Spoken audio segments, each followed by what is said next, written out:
You ever wonder, like, how is ADHD even a thing? Like, what's even going on inside of the brain? And it really comes down to understanding how the brain's systems and signals work together. Because once you understand the circuitry and how the signals connect, then treatment for ADHD, like your stimulant medications, that stops feeling abstract and starts feeling logical. So let's zoom in.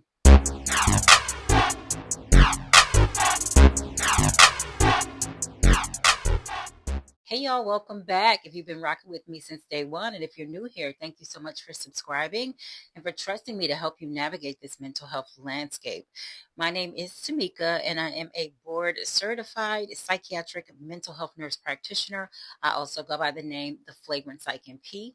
I run a 100% virtual private mental health practice here in Michigan, where I am managing adult patients with things like ADHD and mild to moderate depression and anxiety. On this channel, though, what you're going to get from me is mental health educational videos designed to empower you and raise awareness. And if you've been following for the past couple of months, then you know that I've created a series titled Focus Now, where I'm breaking down ADHD. And in the first two videos, I went over the modern definition of ADHD. I dispelled some myths, and then I carefully walked you guys through how ADHD is clinically diagnosed. You can catch up on those videos here if you haven't seen them already. But today we're going deeper, and I'm uncovering what is actually happening in the ADHD brain. And we're going to jump right into it. And I'm going to start by talking to you about structure or executive control networks, because ADHD primarily involves differences in large scale brain networks. And so let's start with a simpler way to think about it, okay? Your brain isn't just one single unit. It's made up of different regions. And in those regions, you have these groups that work together called networks. And so each region has its own role, and networks are like teams that handle different types of tasks, such as like focusing, planning, remembering, or daydreaming. So when we talk about ADHD, we're not usually just talking about one problem or one tiny part of the brain. Instead, it often involves, differences in how these larger brain networks are structured and how well they communicate with each other.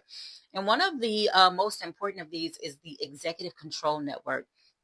Now, this is a network that's going to help you focus your attention, help you plan and organize, help you control your impulses, or just help you stay on track to finish things.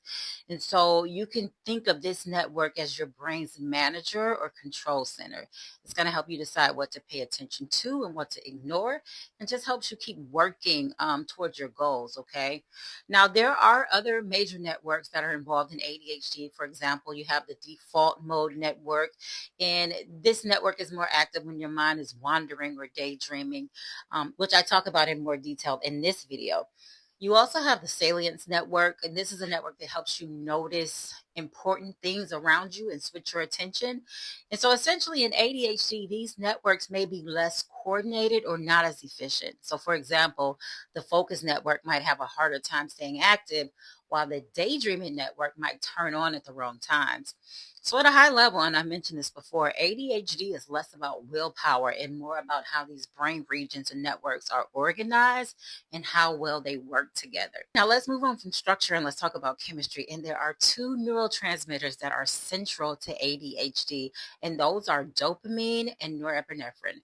Now, research suggests there are definitely other brain chemicals involved in ADHD, like serotonin, glutamate, and GABA.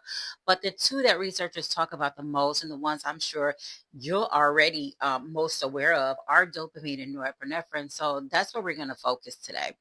Now, dopamine is a chemical in the brain that acts like a messenger or a signal. And when it's released, it's going to help you control motivation, focus, and reward.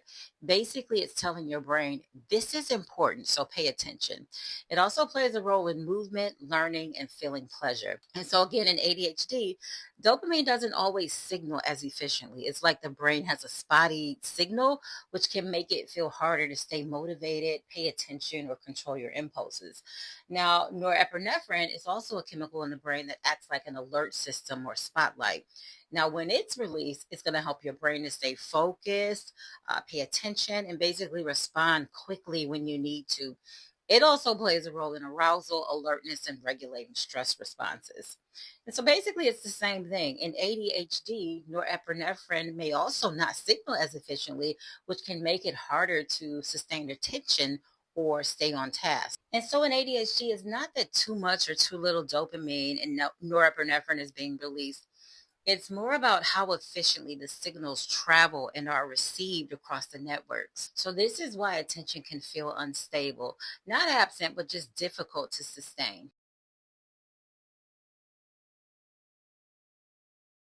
Now, here's where we connect the neuroscience to treatment. And stimulant medications, they're considered first line treatment for adults with ADHD. And remember, when I say first line, that means it's usually the first type of treatment that providers try because it's proven to work best and it's generally safe.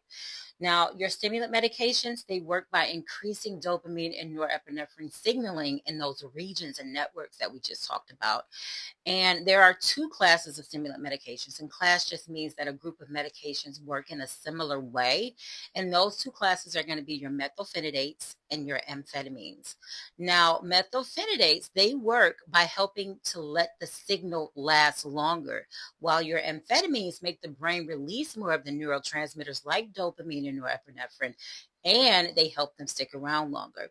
So, different mechanisms of action, but the goal is the same: to improve neurotransmitter availability in the executive control networks. And so clinically, what you'll see is improved working memory, reduced impulsivity, and when carefully prescribed and monitored, stimulants are among the most effective medications in psychiatry in terms of measurable effect size.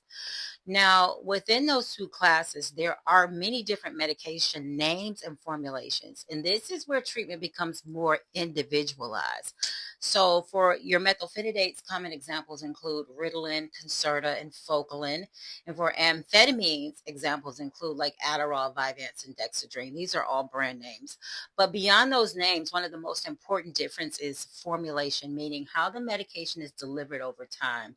Some of these medications are immediate release, which typically lasts anywhere between 3 and 5 hours and will require multiple dosing throughout the day. And then others are extended release medication lasting anywhere between 8 to 14 hours. And they provide a smoother all day symptom control. And I use the air quotes because that's all going to vary from patient to patient. Now, let's talk about side effects. Now, there are side effects with stimulants. They're usually mild and manageable, but the most common are decreased appetite, trouble sleeping, increased heart rate and blood pressure, headache or stomach upset. And some people may actually notice some anxiety, irritability, or rebound effect as the medication wears off. And rare but important risks include more significant heart related or psychiatric symptoms, which is why monitoring matters.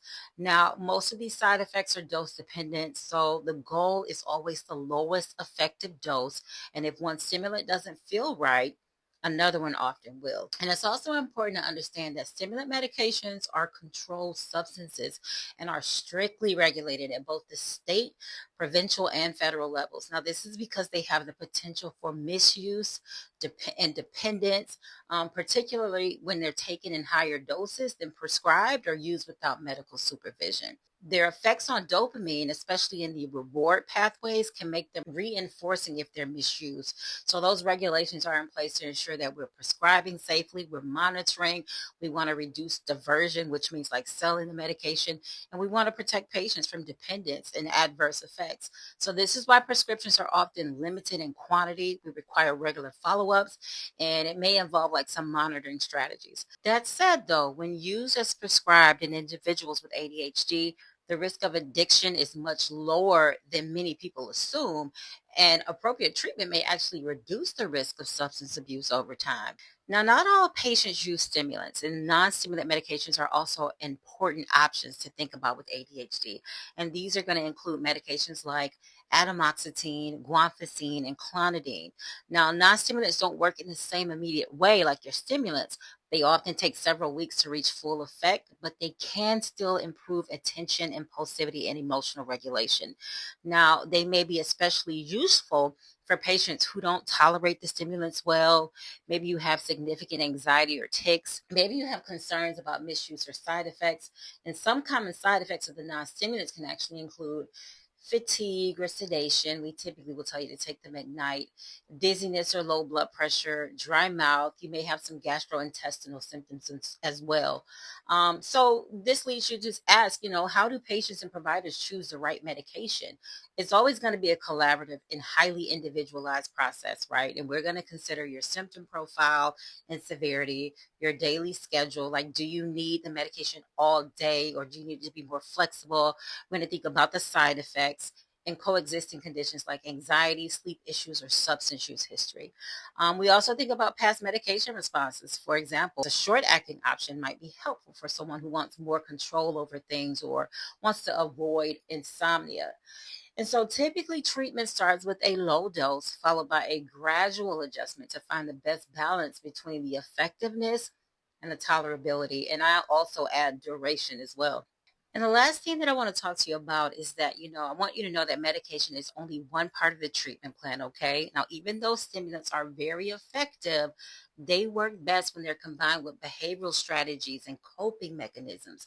And so that's going to include things like planners, reminders, routines, calendars, breaking larger tasks down into smaller steps, modifications to your environment to reduce distraction, therapy like cognitive behavioral therapy.